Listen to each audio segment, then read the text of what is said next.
চণ্ডীতলা থানা এলাকার যে খানপুর জায়গা, সেই খানপুর জায়গায় আমরা দেখেছি একদিন আগেই, অর্থাৎ গতকাল আপনাদের দেখিয়েছি দর্শক, যে এক মহিলাকে যেভাবে শারীরিক নির্যাতনের ঘটনার অভিযুক্ত যিনি ছিলেন তাকে গ্রামবাসীরা পুলিশের হাতে তুলে দেয় এবং সেই ঘটনায় পুলিশ তাকে গ্রেপ্তার করে এবং তাকেই কিন্তু আজকে শ্রীরামপুর আদালতের উদ্দেশ্যে রওনা হয়, নিয়ে যাওয়া হয়। এবং এটাই দেখার যে তাকে মহামান্য আদালত কি তার বিচার প্রক্রিয়া আগামীতে জানায়, সেটা আপনাদের আপডেট দেবো। আর একটা জিনিসও জানিয়ে রাখি যে আজকে মেয়েটির বাবা তিনি আমাদের কাছে জানিয়েছেন যে পুরো ঘটনাটাই কি ঘটেছিল এবং কেন তার বিরুদ্ধে অভিযোগ এনেছে তারা।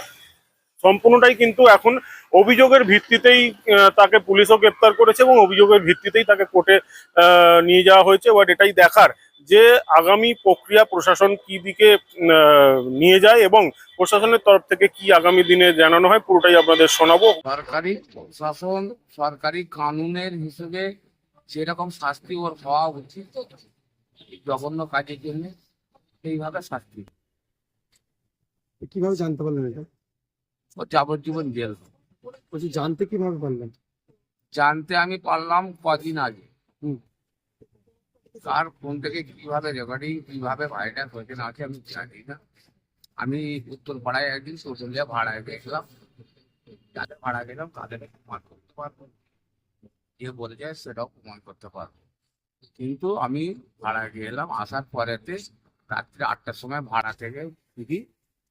ফেরার পরে আমাকে এইরকম বললে, এই ব্যাপার দাদা তুমি কি জানো? আমি বলছি না, আমি কিছু জানি না, বাড়ির কাছেই ভাড়াটা এসেছিলাম। আসার পরে যখনই বলেছে তখন আর টোটালি আমি আর বাড়ি থেকে আগে বাড়তে পারিনি, কারণ আমার আর্থিক অবস্থা খুব খারাপের দিকে আমি তখন মানুষের তবে এর মধ্যে ছিলাম। বলছি, আপনার মেয়েকে কি কোনো ভয় দেখাতো? হ্যাঁ, আমার মেয়েকে অনেক কিছু ধমকি ধামকা দিয়েছে। আমার মেয়েকে মারা ধমকি দিয়েছে, বলছে তোর বাবা এরকম রাত করে ভাড়া পথ যায়। হ্যাঁ, ওই দিন বলে তোর বাবা কোথায় যেত। এর আগেও তো ওই ছেলেটা ওইরকম ঘটনা ঘটিয়েছে।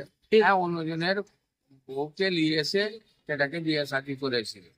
গ্রামেরই মেয়ে, গ্রামেরই বউ ছিল, তাকে নিয়ে এসে বিয়ে শাদি করেছে খানপুর মাঝের পড়া যে বাজে কাজটা করেছে, তো কি চাইছেন আপনারা?